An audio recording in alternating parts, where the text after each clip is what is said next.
여러분 반갑습니다. 지금부터 진국민 유체기기의 12주차 첫 번째 강의를 시작합니다. 12주차부터는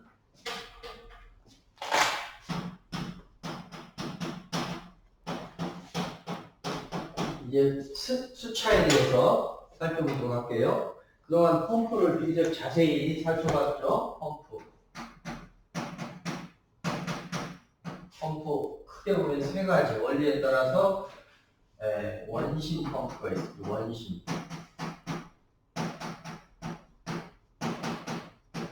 원심력을 이용해서 반경 방향으로 물이 이렇게 올라오고 물체가 들어온 다음에 또 물체가 반경 방향으로 레이디얼 방향으로 돌면서 나가는 거. 그래서 이걸 레이디얼 펌프라고도 해요. 레이디얼 방향, 레이디얼 펌프. 또는 원심이니까 센트리퓨걸 펌프라고도 하고 센트리퓨걸 펌프라고 하고, 그리고 축방향으로 들어가서 축방향으로 나가는 거, 이게 이제 충류 펌프겠죠? 충류 엑시얼 축방향 엑시얼 펌프. 그래서 이때는 양력을 이용하지, 원리가 양력을 이용하고 원심 펌프는 원심력을 이용한다. 그리고 그 사이 이제 경사 방향으로 들어간다. 그래서 사류 펌프죠. 이것과 이것을 조합한 거, 이렇게 해서 사류 펌프.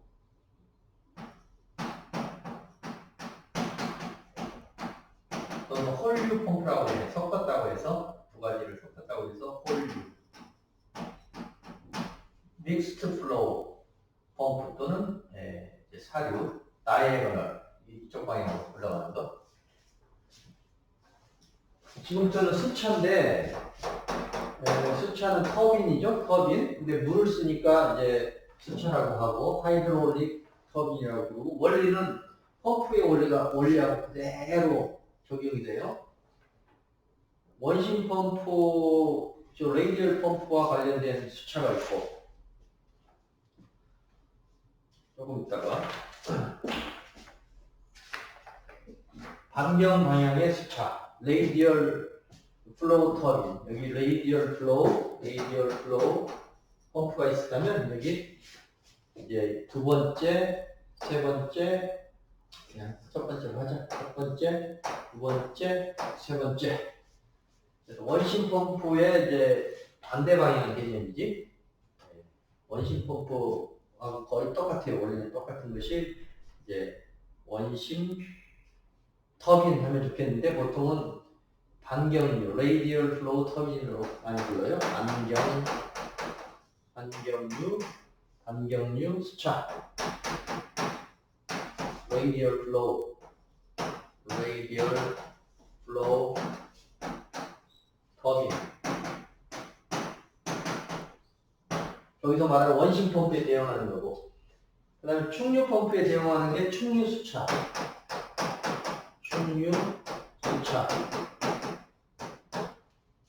엑시얼 플로우 터빈,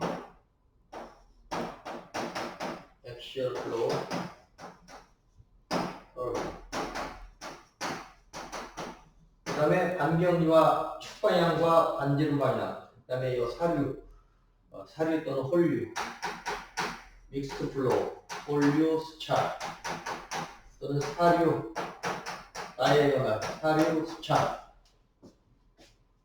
믹스트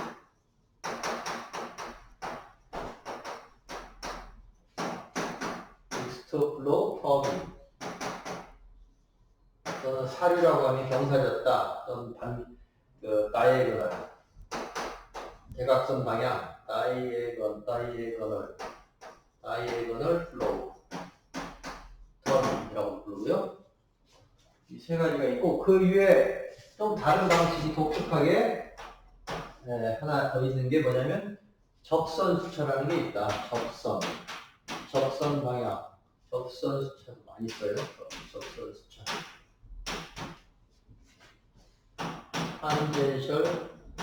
탄젠셜 터빈. 그래서 대표적인 접선 수차를 보통 그 발명자 이름을 따서 펠턴 수차라고 하고, 반경류와 홀류는 이제 반경류와 관련된 이름을 이제 프란시스 수차라고 해요. 프란시스 수차. 프란시스 수차.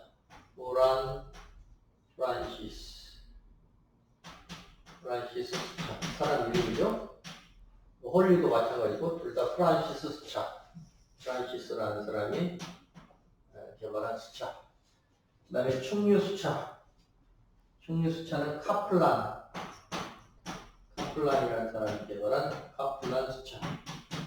이게 대표적이고, 카플란 수차 또는 프로펠러 타입이기 때문에 이게 프로펠러가 돌아가잖아요. 프로펠러 수차라고 하고요. 프로펠러 수차. 보통 프로펠러 수차는 날개가 고정되어 있다고 해서 고정익 수차는 프로펠러 수차라고 부르고, 그걸 좀 더 업그레이드한 가동익, 날개가 좀 각도가 변하는 가동익으로 하는 것을 특별히 카플란 수차라고 하는데, 그냥 통칭해서 프로펠러 수차 또는 카플란 수차 이렇게 이해하셔도 돼요.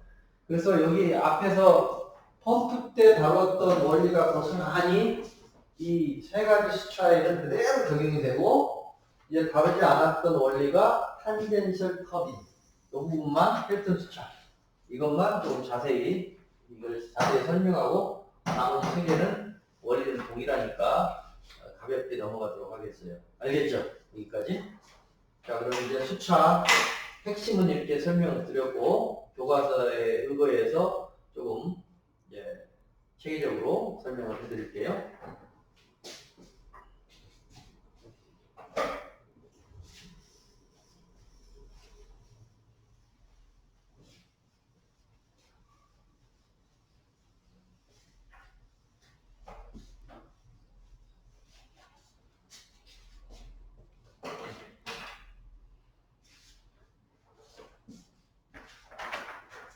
자, 수차는 무엇인가? 3.1절에 수차의 개요가 있죠. 수력을 이용하죠. 수력 발전. 수차는 수력 발전에 사용해. 수력을 이용한다. 물의 힘, 수력을 이용한다.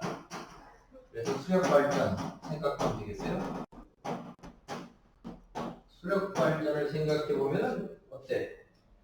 보통 물이 많은 그런 높은 곳에 물이 많이 있으면 뭐 댐이라고 봐도 되고, 높은 곳에 물이 많이 있으면 이것을 위치 에너지를 이용해서 물을 흘려보내면서 그 물에 노즐을 설치해서 더 빠른 속도로 만들어서 이걸로 이제 터빈을 돌리는 거죠.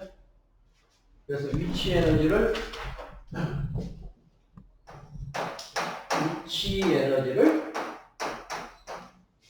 운동 에너지로, 축 에너지, 기계 에너지. 정확하게 하면 이제 축일이죠. 축일. 샤프트, 축을 돌리는 거. 이걸로 바꿔주는 장치를 수차라고 하죠. 터빈. 이런 장치를 터빈. 수차. 특별히 하이드롤릭 터빈을 수차라고 하고, 물 말고 이제 스팀으로 돌려도 되겠죠. 스팀으로 돌릴 수도 있고, 다른 방식이 여러 가지 있는데, 지금 이 부분에서는 이제 물을 가지고 하는 수차, 하이드롤릭 터빈에 대해서 봅시다. 수력 터빈 또는 수차 이렇게 보시면 되고, 이제 발전까지 하려면 여기 이 충리를 이용해서 이걸 발전기만 달면 전기 에너지가 나오겠죠. 이제 발전기.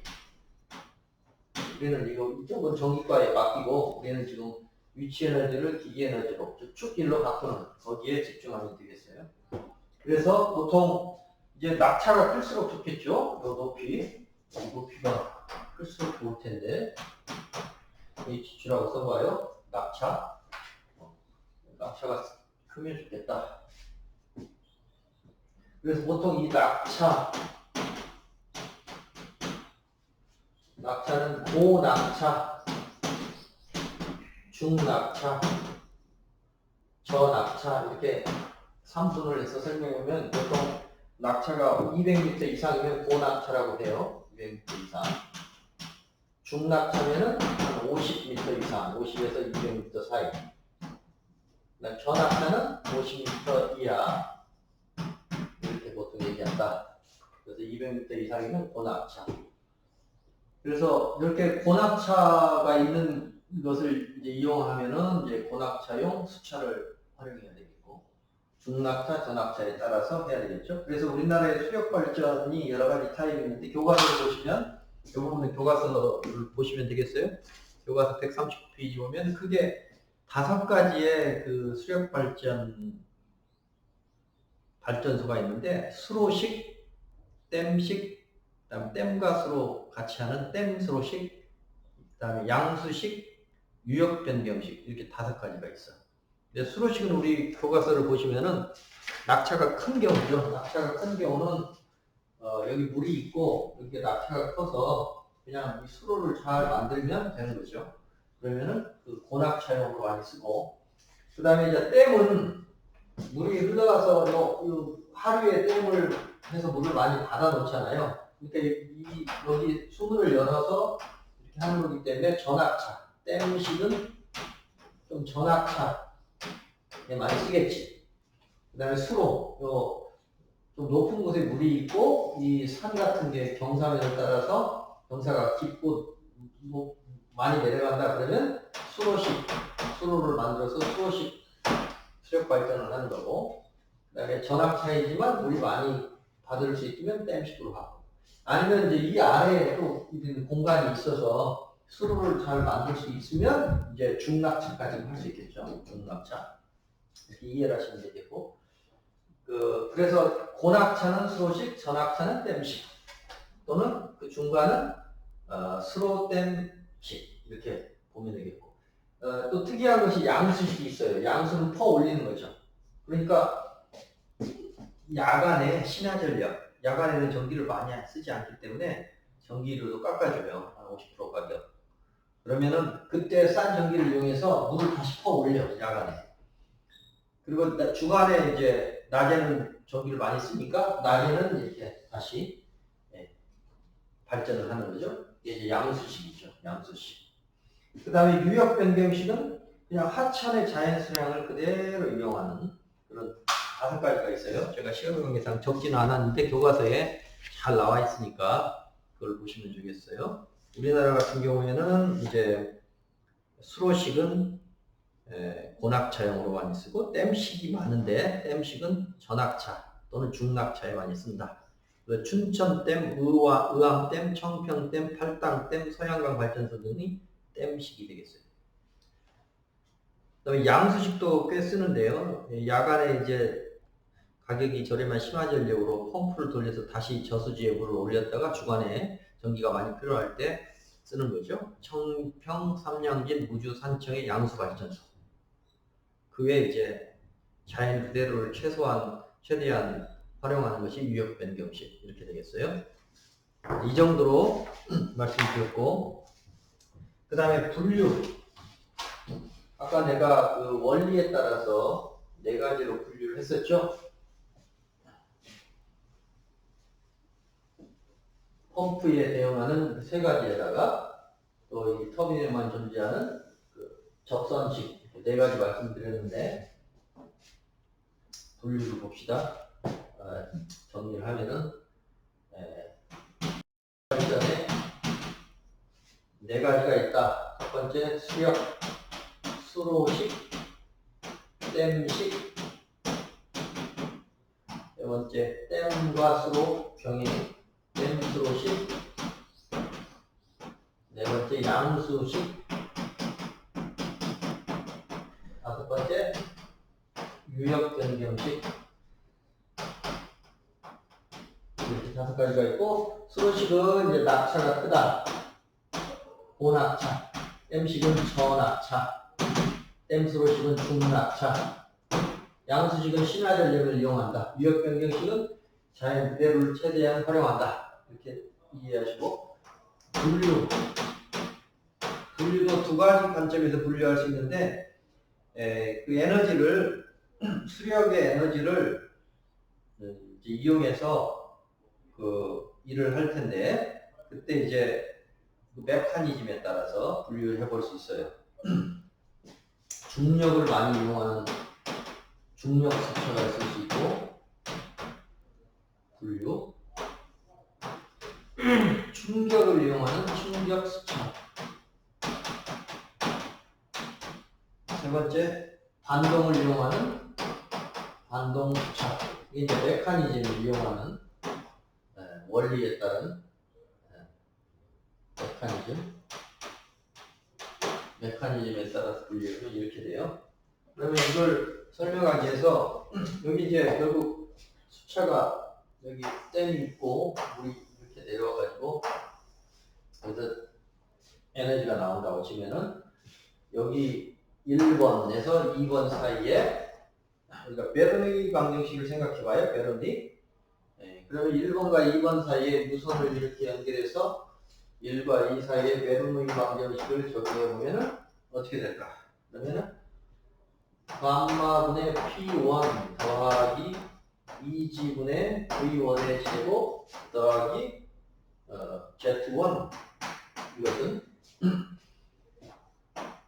감마분의 P2 더하기 V2의 제곱 2G분의 V2 더하기 Z2 이게 베르니식이잖아요. 근데 지금 우리는 여기서 에너지가 밖으로 나오고 있으니까 여기 에너지 수두가 에너지가 나오고 있으니까 여기 유효 낙차가 이렇게 보여야 되겠죠. 유효 낙차. 그래서 결국 우리가 얻어내는 것은 여기서 여기까지의 유효 낙차가 얼마냐? 유효 낙차가 얼마냐? 이게 이제 우리 아웃풋인데 유효 낙차는 뭐 식에서 보는 바와 같이 압력에 의한 게 있고, 그렇죠? 먼저 요 위치 에너지부터 할까? 위치 에너지의 차이 더하기 그 다음에 운동 에너지의 차이 2G분의 1 V1의 제곱 빼기 V2의 제곱 그 다음에 압력 에너지의 차이 감마분의 1의 P1 빼기 P2 그래서 여기 Z1부터 Z2까지 이것을 이제 H2라고 이렇게 붙이면 자연 낙차지 뭐라고 해야 돼? 자연 낙차, 유효 낙차가 아니고 자연 낙차에다가 이거에다가 이거 지우자. 이것이 이제 H가 되겠어요. 그래서 중력 수차는 중력을 메인으로 한다. 중력에 해당하는 것이 요거죠. 요 자연 낙차를 이용하는 거지. 요거 1번이라고 그러면 1번을 이용한다. 이것은 1번. 자연 낙차를 이용한다. 자연 낙차가 메인이다. 충격은 뭐야? 충격을 준다는 것은 속도가 와서 때리는 거잖아요. 속도가 와서 때리는 거예요. 주로 요거 2번을 이용한다. 2번. 속도를 이용한다. 속도에다가 질량 곱하기 운동량이죠. 운동량을 시간으로 나눈 것이 충격량이잖아요. 충격량. 그러니까 속도와 관련된 것이 충격 수차, 충격량을 이용한다. 그 다음에 이제 반동을 이용한다. 반동을 이용한다는 것은 이 압력과 속도를 같이 고려한다는 뜻이에요. 그래서 2번과 3번 속도와 압력 두 가지를 이용하는 수차라고 보시면 되겠어요. 그래서 주로 중력을 이용하는 수차가 있겠고 충격을 이용하는 수차가 있겠고 반동 수차가 있겠어요. 우리 교과서에 보면은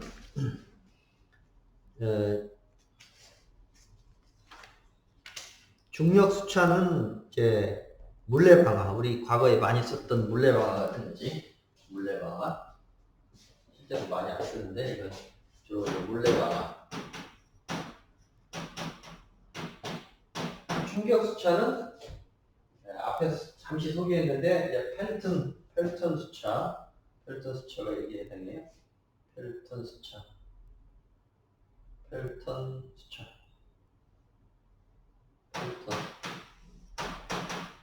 펠턴 수차가 충격량을 이용하는 거고, 반동 수차는 이제 프로펠러 수차나 프란시스 수차. 반동 수차는 프란시스 수차.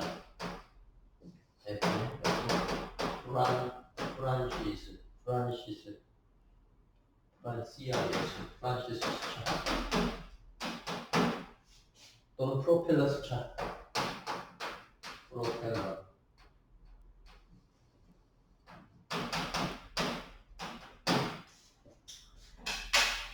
베르누이 방정식에서 유효 낙차라고 하는 것은 위치 에너지, 운동 에너지, 압력 에너지를 수두로 표현한 거라고 하면 이 위치 에너지, 즉 이 자연적인 낙차를 이용하는 게 중력 수차. 주로 이 속도와 운동량, 충격량과 관련된 것이 충격 수차. 그다음에 속도와 압력의 조합으로 표현할 수 있는 그 반동력을 이용하는 반동 수차. 이 세 가지 타입이 있다. 그 다음에 이제 세부적으로는 각각의 앞서 말한 그 펌프에 대응되는 그 원심력에 대응되는 그 반경, radial flow 수차, 그 다음에 사류 수차, 그 다음에 충류 수차, 그 다음에 충격량과 관련된 그 접선 수차, 이렇게 네 가지가 있는 거죠. 그래서 베르누이 방정식의 그 지배하는 힘, 어떤 힘을 주로 이용하느냐에 따라서 분류를 중력 수차, 충격 수차, 반동 수차로 하기도 하고, 앞에서 말한 것처럼 네 가지 유동 방향에 따른 분류, 메커니즘이라기보다도 유동 방향에 따른 분류를 해보면 네 가지가 있는데, 이때는 1, 2, 3, 4. 접선 방향으로 유동이 들어온다. 접선 수차. 반경 방향으로 유동이 움직인다. 반경류 수차. 이게 원심 펌프에 대응하는 거죠. 그다음에 세 번째로 삐딱하게 들어온다. 유동이 홀류 또는 사류. 홀류, 사류라고 해야겠죠. 이해가 잘 되겠죠. 사류 수차. 그다음 축방향으로 유동이 들어나간다. 그러면 충류 수차. 근본적인 메커니즘으로 보면 중력을 많이 쓰느냐, 충격량을 쓰느냐, 반동력을 이용하느냐. 유동 방향으로 하면 접선으로 들어오느냐, 이렇게 터빈이 있으면 유동이 이렇게 접선으로 들어오면서 여기 터빈 날개를 움직이느냐, 반경으로 들어오느냐, 경사로 들어오느냐, 충류로 들어오느냐. 해서 이렇게 구별이 돼요. 아시겠죠? 자, 여기까지 해서 이제 수차의 개요를 좀 살펴봤고, 이제 약간 이론적인 부분, 뭐 이론적이라고 할 것도 없는 것이 우리가 펌프 때 다 배웠던 내용을 이제 수차로 적용하는 거니까 훨씬 쉬워질 거예요. 펌프를 자세히 했기 때문에. 자, 그러면 낙차와 출력. 주로 관심 있는 게 이제 낙차가 얼마냐, 유효 낙차가 얼마냐, 그리고 출력이 얼마냐. 이것이 관심이죠. 몇 메가와트 수력 발전이냐, 이런 게 중요하죠. 그리고 낙차가 200m냐, 300m냐, 50m냐, 이런 정보가 필요해요. 그래서 먼저 낙차와 관련해서는 우리가 아까 말한 자연 낙차, H, gravity, 자연적으로 그 입구와 출구 사이에 높이 있었죠. 그걸 이제 자연 낙차, 또는 총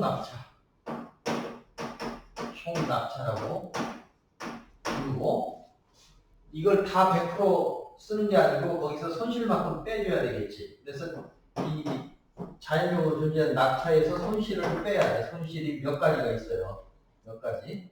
가장 대표적인 게 입구 부분에서 손실이 있고, 그 다음에 그 중간 관로를 통과하면서 손실이 있고, 그 다음에 출구 부분에서 손실이 있어요. 그래서 아까 말한 이렇게 뭐 댐이 있고, 이렇게 하면 여기 이제 처음에 나올 때 이런 손실이 있고, 여기서 여기까지 관을 통과하면서 손실이 있고, 출구로 나갈 때 손실이 있죠. 대표적인 게. 물론 중간중간에 밸브 같은 게 있으면은 그 손실 다 고려해야 되겠지만 핵심만 얘기해도. 그래서 자연 낙차에서 미니멈 세 가지 손실을 뺀 것이 유효 낙차 H가 되겠어요. 그래서 유효 낙차를 이해를 하자. 우리 이 유효 낙차를 뽑아내야 되겠지.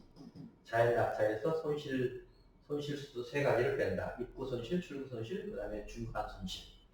이렇게 이해하시면 되고, 이제 출력이 나오면 이 출력에다가 감마 Q만 곱하면, 아니 낙차가 나오면 낙차에다가 감마 Q만 곱하면 이게 이론적인 출력이죠. 이론적인 출력. 감마 QH가 이론적인 출력이지. 그래서 이게 이론 출력이 되겠고, 이론 출력.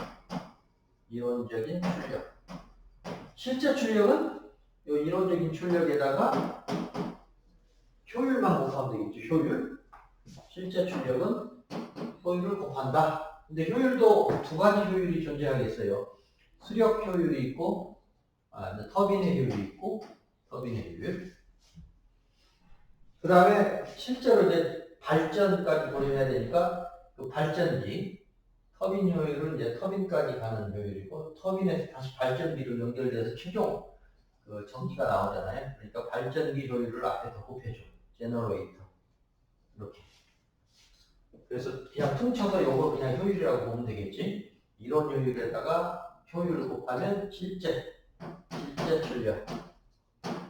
실제 발전기의 출력은 이론 출력에다가 효율을 곱한다. 근데 효율이라는 것은 기계적인 터빈 효율과 발전기 효율, 대표적인 게 두 개 곱해져 있는 형태가 되겠어요. 이해됐어요? 그래서 이 터빈 효율과 이제 그 발전기 효율 곱한 거, 이 값이 대략 72%에서 88%. 이게 그러니까 터빈 효율과 곱하기 제너레이터 효율. 이걸 그냥 효율이라고 하면 효율은 두 가지 요소가 있는데 터빈의 효율, 발전기 효율을 곱한 건데 이게 대략 그 뒤에 표에 나와요. 표에 나오는데 얼마에서 어느 정도 되지? 대략 70%, 72%에서 88%, 0.72에서 0.88 정도 된다. 한 80%쯤 된다. 70%에서 한 90% 사이다. 이 정도 이해를 하시면 되겠어요. 교과서 한번 보시면은 표 3-1, 표 3-1 이거 화면에 한번 봐봐. 화면 잘 나와요? 네. 표 3-1에 보면은 거기에 예를 들어 용량이 작은 100kW 이하인 경우는 터빈 효율이 0.79, 발전기 효율이 0.91, 그래서 총 효율이 0.72.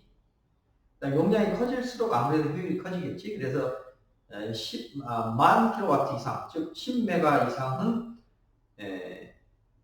0.84에서 0.88까지 나오니까 88% 최대. 그러니까 미니멈 72%에서 최대한 88% 정도 사이다. 이렇게 이해를 하시면 되겠습니다.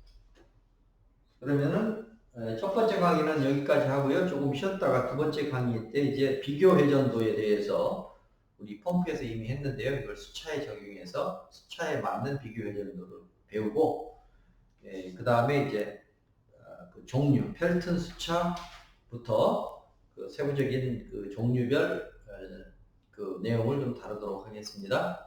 잠시 후에 뵙겠습니다. 수고했습니다.